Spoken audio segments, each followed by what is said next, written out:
In this activity, you will learn how to use data validation, formulas like VLOOKUP, and other tools in order to make a poster generator in Google Sheets.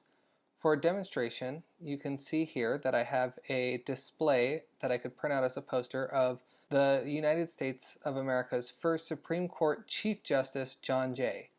By simply clicking this little arrow, I can then select one of any of the other 16 Supreme Court justices, and it will automatically pull up their information with their pictures to generate a new poster that I could print off.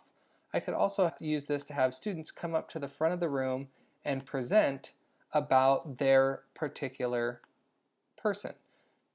Although I use Supreme Court Chief Justices for this activity, you could also use this in other fields such as science. For example, if you wanted to use the periodic table of elements, you could use this for English by picking a variety of different authors or poets. Even in a language class, focusing on different countries and cultures that speak the language being taught. I hope you enjoy this activity.